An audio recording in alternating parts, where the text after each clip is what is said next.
महोदय, आज जब इस राष्ट्रीय राजधानी क्षेत्र विधेयक के ऊपर मैं समर्थन करने के लिए खड़ा हुआ हूं, तो पहले मैंने विपक्ष के विद्वान वक्ता महोदय का वक्तव्य सुना तो मुझे विचित्रता का अनुभव हुआ और संपूर्ण विपक्ष को देखकर विस्मय हो रहा है। विचित्रता इसलिए कि उन्होंने कहा कि I have not seen any parallel anywhere.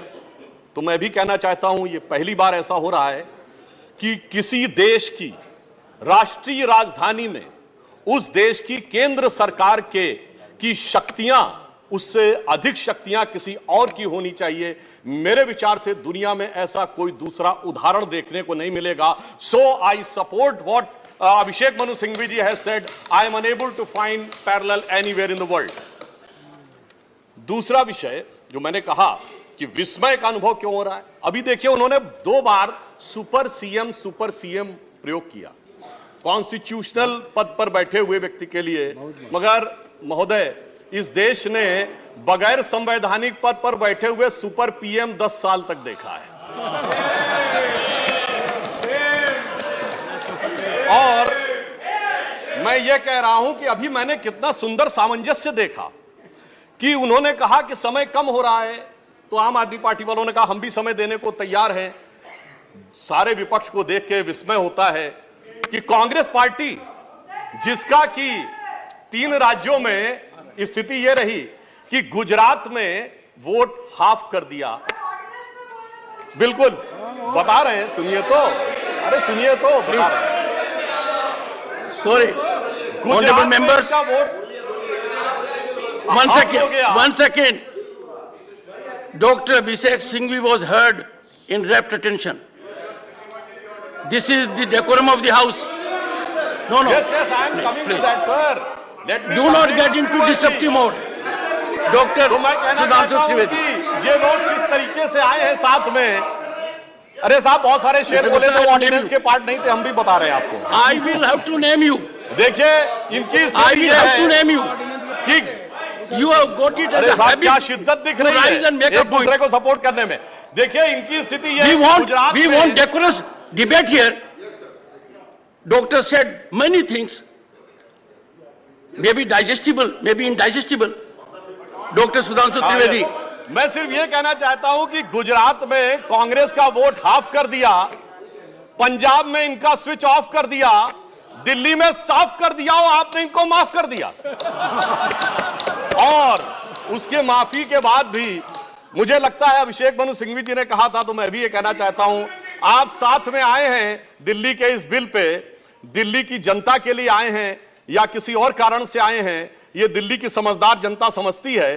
तो मैं भी एक पंक्ति कहना चाहूंगा कि शाम तक सुबह की नजरों से उतर जाते हैं, इतने समझौतों पे जीते हैं कि जमीर भी मर जाते हैं।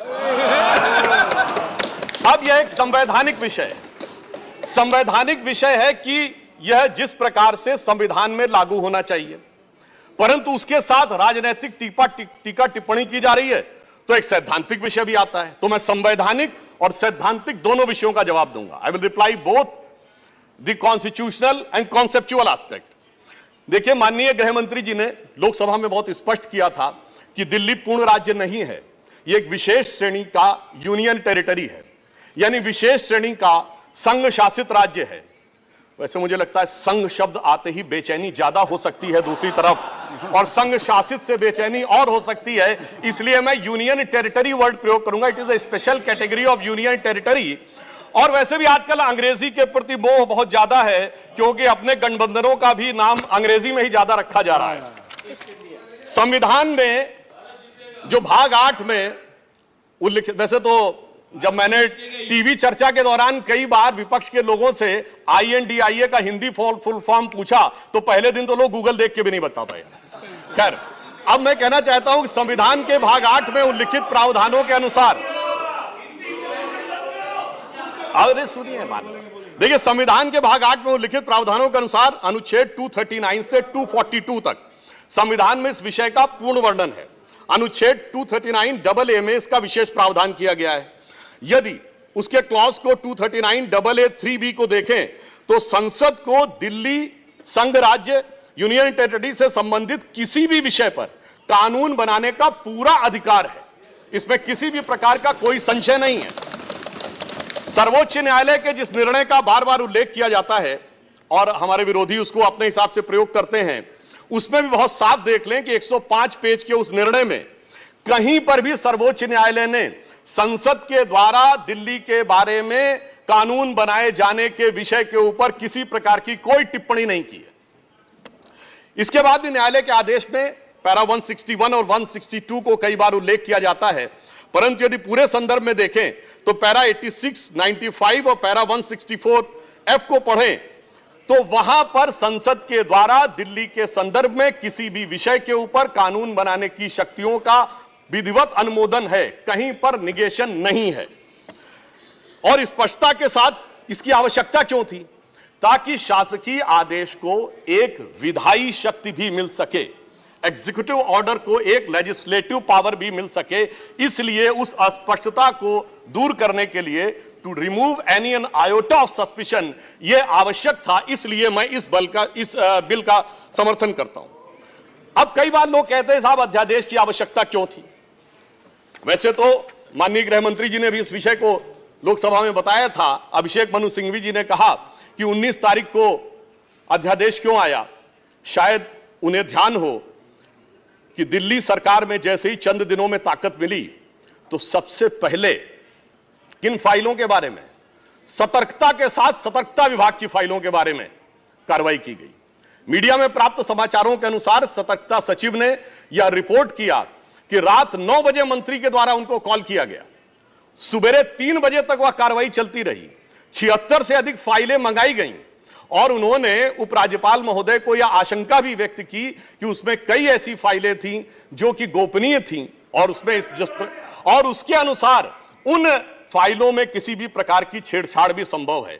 अब मुझे बहुत आश्चर्य होता है कि दिल्ली में बाढ़ आई तो दिल्ली फ्लड कंट्रोल अथॉरिटी की बैठक तो 2 साल से नहीं हुई, मगर विजिलेंस की फाइलें ओवरनाइट सर्च की गई। तो मेरे विचार से, और ये सर 16 और 17 मई की रात का था, तो मानी हुई बात है जब ऐसी परिस्थिति नजर आएगी तो उसके 1-2 दिन के अंदर अध्यादेश की आवश्यकता महसूस होगी। यहां मैं एक और बात भी कहना चाहता हूं कि ब्यूरोक्रेसी पर नियंत्रण की बात आम आदमी पार्टी की सरकार के द्वारा की जाती है, तो ये लोग तो अपनी एक पैरेलल ब्यूरोक्रेसी भी बना चुके हैं, क्योंकि अनेक प्रकार के समाचार पत्रों में आया है कि कई ऐसे लोग जो कि आम आदमी पार्टी के पदाधिकारी हैं, वो सरकारी पदों पर भी विद्यमान हैं और सरकारी पदों पर रहते हुए सरकारी शक्तियों का भी उपयोग कर रहे हैं।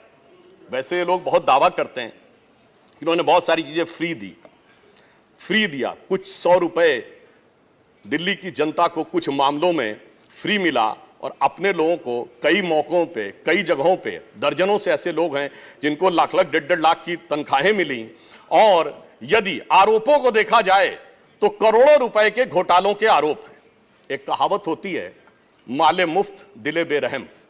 तो मैं कहना चाहूंगा इनकी तो स्थिति यह है कि माले मुफ्त दिले बेरहम, दिल्ली पे सितम और करोड़ों हजम। अब एक और बात जो ब्यूरोक्रेसी के नियंत्रण की बात है, तो मैं ध्यान दिलाना चाहता हूं, इस दिल्ली प्रदेश में एकमात्र ऐसा प्रकरण हुआ जो पूरे देश के इतिहास में बहुत विचित्र था कि दिल्ली के मुख्य सचिव ने दिल्ली के मुख्यमंत्री आवास के अंदर अपने साथ मैन हैंडलिंग का आरोप लगाया। मेरे विचार से पूरे भारत के इतिहास में ऐसा कोई उदाहरण नहीं होगा कि इस प्रकार की बात, इस प्रकार का आरोप लगा हो और वह भी मुख्यमंत्री की उपस्थिति में लगा हो। यह दर्शाता है कि ब्यूरोक्रेसी को नियंत्रण करने की जो छटपटाहट है उसमें वास्तविकता में वो फितरत क्या है। और मैं एक टेक्निकल पॉइंट कहना चाहता हूं, दिल्ली का कोई स्टेट कैडर नहीं है, जैसे राज्यों का कैडर होता है तो राज्य का मुख्यमंत्री उस कैडर को नियंत्रित करता है। जो आईएएस और आईपीएस अधिकारी होते हैं वो यूनियन टेरिटरी कैडर में आते हैं। जब वो सारे राज्यों में, सारी केंद्र शासित राज्यों में उनका स्थानांतरण हो सकता है, तो मैं आपके माध्यम से विपक्ष से पूछना चाहता हूं कि यदि दिल्ली के एक अधिकारी का ट्रांसफर गोवा होना है और दिल्ली के सीएम की उस पर एब्सोल्यूट अथॉरिटी होगी तो यह कैसे संभव हो सकता है? इसलिए यह आवश्यक है कि इस विषय के ऊपर केंद्र सरकार की शक्तियां परिभाषित हो। अब एक दूसरी बात भी है, दिल्ली में स्टेट कैडर भी नहीं है, यानी जैसे स्टेट पब्लिक सर्विस कमीशन होता है और राज्य के कैडर होते हैं, तो यहां भी दानिक्स कैडर है। यानी दानिक्स कैडर में भी 3-4 यूनियन टेरिटरी आती हैं, दमन, दीव और अन्य। अब दानिश कैडर के एक अधिकारी की जरूरत यदि अंडमान में या दमनदीव में भी होगी और दिल्ली का मुख्यमंत्री यह तय करेगा, तो क्या यह संवैधानिक दृष्टि से उचित है? इसलिए मैं कहना चाहता हूं कि माननीय गृह मंत्री जी ने जो यह विषय रखा है वो पूरी तरीके से उचित है। अब दुरुपयोग की बात में मैं एक और बात कहना चाहता हूं, इनकी वास्तविक मंशा क्या थी। दिल्ली में एक जनरल फाइनेंशियल रूल 2019 है जो ये कहता है कि 10 करोड़ रुपए से अधिक का अगर किसी भी प्रकार का व्यय होगा तो वह मंत्री की शक्ति से बाहर होगा और वह एलजी के पास जाएगा। महोदय, इनके मुख्यमंत्री जी का जो मकान या वजीर आला का अजीमुशान महल बनाने के लिए जो बिल बने साहब, वो पूरे उसके एक साथ नहीं बने। 10 करोड़ से कम के 8.5, 8, 7.5, 9 करोड़ रुपए के डिफरेंट बिल बने और एक मद ऐसा है जिसमें कि मुख्यमंत्री कार्यालय के कर्मचारियों के लिए महोदय जानते कितने का बिल बना? 9.99 करोड़, यानी 0.01 से कैसे बचा जा सकता है कि टेंडर न करना पड़े, मन मुताबिक खर्चे कर लिए जाएं।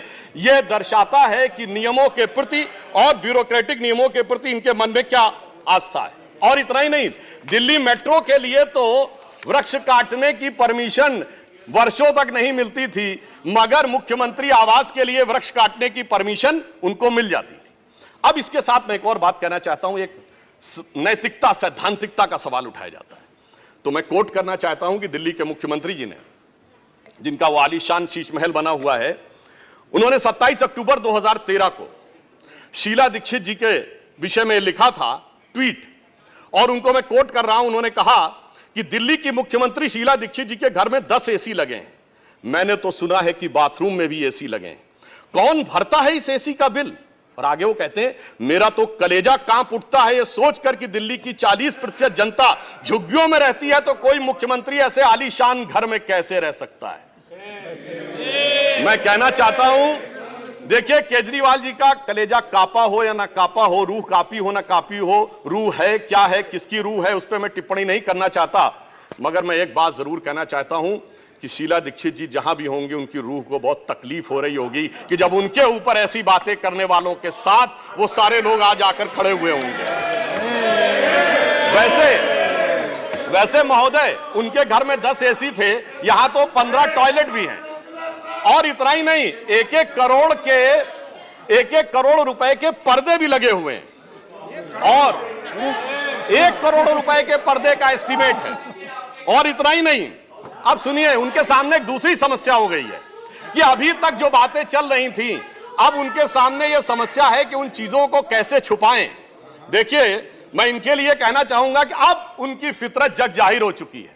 तो आज आम आदमी पार्टी की स्थिति यह है कि अब जो चेहरे से जाहिर है छुपाएं कैसे, तेरी मर्जी के मुताबिक नजर आए कैसे।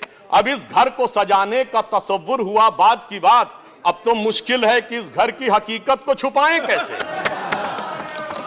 और यहां पर इसके बाद मैं कटाक्ष के बाद एक बात करुणा के साथ कहना चाहता हूं कि अन्ना हजारे के आंदोलन से निकली हुई वो पार्टी जो एक कमरे के मकान में रहते थे और उससे निकली हुई पार्टी आज सैकड़ों करोड़ के इस आलीशान मकान में रहती हैं, तो मैं कहना चाहता हूं कि दिल्ली की जनता और जिन जिन लोगों ने उस आंदोलन का समर्थन किया उनके ऊपर भी एक आघात है। और साथ ही साथ ये एक बात का और भी संकेत देता है, फूड फॉर थॉट है देश के लोगों के लिए, कि एक्सपेरिमेंटल पॉलिटिक्स कई बार बड़े विचित्र परिणाम भी देती है। अब किसी नए नवेले प्रयोग को आजमाने का वक्त नहीं है, बल्कि आजमाए हुए मोदी जी के नेतृत्व को चमकाने का वक्त है। और बहुत से लोग ये कहते हैं, संवैधानिक नैतिकता का प्रश्न उठाते हैं कि अध्यादेश क्यों लाया गया।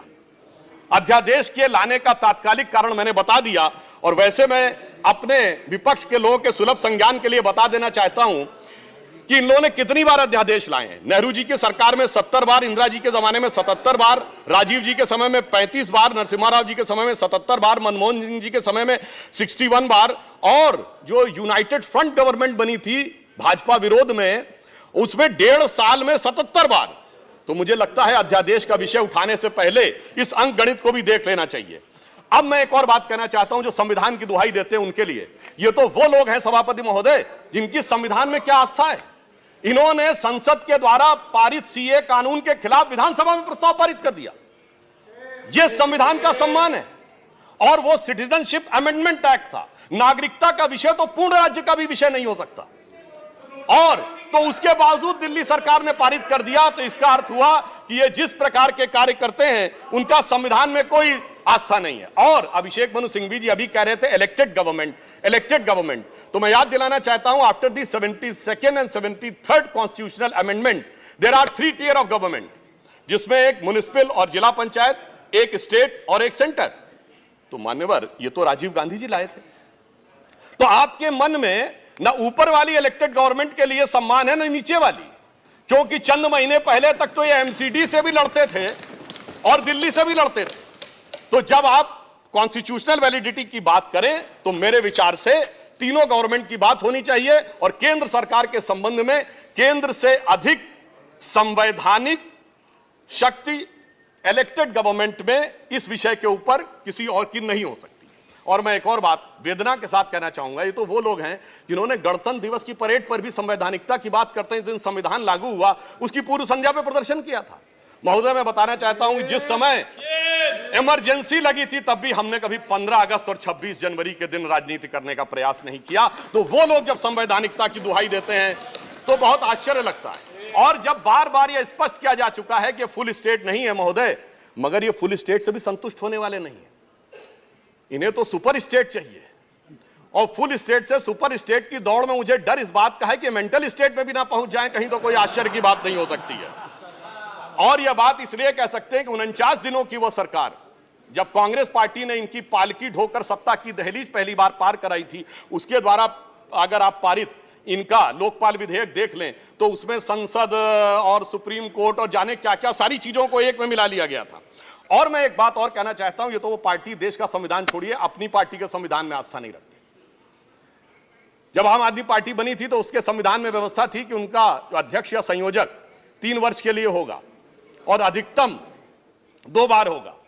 मगर जो मीडिया में प्राप्त समाचारों के अनुसार 3 साल पहले उन्होंने वो संविधान में चेंज कर दिया, यानी अब जीवन पर्यंत या अपनी इच्छा के प्रसाद पर्यंत केजरीवाल जी इस विषय के ऊपर रह सकते हैं। तो मैंने इसलिए कहा ना, अपने संविधान के बारे में बात करिए। और मैं ये भी कहना चाहता हूं कि इन्होंने अपनी कार्यकारिणी में ऐसे भी प्रस्ताव पारित किए हैं संविधान के संदर्भ में कि साहब इनके यहां परिवार के भी कितने लोग काम कर सकते हैं, जो मेरे विचार से बड़ी बड़ी परिवार वाली पार्टियों ने भी कभी अपने पार्टी के प्रस्तावों में इन प्रस्तावों को नहीं पारित किया होगा। और मैं ये भी कहना चाहता हूं कि बहुत आश्चर्य लगता था कि जब ये इंडिया अगेंस्ट करप्शन के स्वरूप से आगे बढ़े थे, तब एक ही पंक्ति में बता देना चाहता हूं, क्योंकि जब आप इसकी बात करते तो क्या क्या नहीं था, कहां से बात शुरू हुई थी, हम राजनीति में नहीं आएंगे, फिर कसम खाते कांग्रेस का साथ नहीं लेंगे, फिर उसके बाद बंगला नहीं लेंगे, फिर शपथ खाते हैं गाड़ी नहीं लेंगे, फिर शपथ खाते हैं सुरक्षा नहीं लेंगे। और आज स्थिति यह है, मैं सिर्फ यह कहना चाहता हूं कि जितनी बातें ये कहते थे वो सारी चीजें आवश्यक है, मगर यह दर्शाता है, क्योंकि मैं किसी की सुरक्षा के प्रति खिलवाड़ करने की बात नहीं करता, पंजाब जैसा राज्य संवेदनशील है, वहां के मुख्यमंत्री के पास सुरक्षा होनी चाहिए। परंतु मैं सिर्फ यह कहना चाहता हूं कि यह इस बात में जो कहना चाहते हैं कि इन्होंने कितना बदलाव किया है मान्यवर, इसलिए कभी कभी इनके 10 वर्ष के अंदर चरित्र में इतना बदलाव, ये कहते सबसे जल्दी सत्ता में आए। महोदय, मैं कहना चाहता हूं, भारतीय जनता पार्टी और जनसंघ, हम 1951 बने, हमने 72 साल में कभी कांग्रेस से समझौता नहीं किया, इन्होंने 72 दिन में समझौता किया, तब ये सत्ता में आए। और इसलिए आज दिल्ली की जनता अपने को ठगा हुआ महसूस करती है। और शायद दिल्ली के लोग ये कह रहे होंगे कि मैं समझता था वो कितने मासूम थे, क्या से क्या हो गए देखते देखते, जिनको पत्थर से हमने बनाया सनम वो खुदा हो गए देखते देखते। और मैं एक और बात भी कहना चाहता हूं संक्षेप में, मेरे विचार से इनको अध्यादेश पढ़ना चाहिए, संविधान पढ़ना चाहिए और दिल्ली का अधिनियम पढ़ना चाहिए, क्योंकि अपने को कहते हैं सबसे पढ़े लिखे मुख्यमंत्री। तो मैं ये भी बताना चाहता हूं कि ये सबसे पढ़े लिखे मुख्यमंत्री जो अपने को सबसे हाई क्वालिफिकेशन का नाज रखते हैं, 2-3 उदाहरण उनके ही बता देना चाहता हूं। जिस समय कोविड की वेव चरम के ऊपर थी, तब इन्होंने क्या कहा, इन्होंने कहा कोविड वैक्सीन का फार्मूला सारी कंपनियों को क्यों नहीं दे दिया जाता। मान्यवर, कोविड वैक्सीन तो छोड़िए, पैरासिटामोल जैसी जो दवा भी अमेरिका ने उस समय हमसे मंगाई थी। अब कोई पढ़ा लिखा व्यक्ति ये कह सकता है कि वो चूरन की तरह फार्मूला सबको दे दिया जाए? तो कभी कहते हैं कि यूट्यूब के ऊपर फिल्म क्यों नहीं लाद दी जाती है? अरे भाई, वो सरकार का अधिकार का क्षेत्र नहीं है। और फिर इतना ही नहीं, सिंगापुर में इनको बुलाया, इनविटेशन आता मेयर्स कॉन्फ्रेंस का, तो मुख्यमंत्री होते हुए जाना चाहते हैं। तो मेरे विचार से कम इनको थोड़ा पढ़ना लिखना चाहिए। और एक पढ़ने लिखने पे एक तथ्य मैं जरूर बताना चाहूंगा। जब न्यूयॉर्क टाइम्स अखबार में इनकी तारीफ निकली थी तो इनके मुंह से निकल गया था कि दुनिया का सबसे बड़ा अखबार, और उसमें इतनी तारीफ निकलवाना आसान नहीं है। वैसे निकलवाना शब्द निकल गया था, मगर मैं पढ़े लिखे मुख्यमंत्री को यह भी बताना चाहता हूं महोदय कि न्यूयॉर्क टाइम्स दुनिया का सबसे बड़ा अखबार नहीं है। वो है यमुनी शिंबुन, जापान का। अमेरिका का भी सबसे बड़ा अखबार वो नहीं है, वो यूएसए टुडे। और इतना ये समझिए, इतना ही नहीं, भारत का times of India, Dainik Bhaskar, और वो भी उनसे अधिक हैं। तो मैं सिर्फ ये बताता हूं, अरे भाई, जिस अखबार का नाम लेते हैं कम से कम उनको तो पढ़ लेना चाहिए था। मैं आपको अधिक समय न लेते हुए मैं सिर्फ ये कहना चाह रहा हूं महोदय कि इनको न पढ़ाई से मतलब है, इन्हें न पढ़ाई से मतलब है, न लिखाई से मतलब है, इन्हें तो बस कमाई से मतलब है, और वो भी ऊपर वाली कमाई से। और अंत में मैं कहना चाहता हूं सर, अंत में एक लाइन और कहना चाहता हूं कि आज सब लोग मिले, आम आदमी पार्टी और कांग्रेस एक साथ मिले, भारत की सबसे पुरानी पार्टी, पुरानी धुरानी पार्टी, नई पार्टी, नई नवेली पार्टी, अजब अलबेली पार्टी, सब मिलकर एक हो गए। मगर प्राप्त क्या किया? दोनों ने सिद्धांतों से समझौता किया, और कांग्रेस ने भी इतना सयाना दांव चला कि इन्होंने अगर उनका हाथ पकड़ के दिल्ली अध्यादेश पर समर्थन लिया हो तो अविश्वास प्रस्ताव ले आए, लीड उनको मिल गई।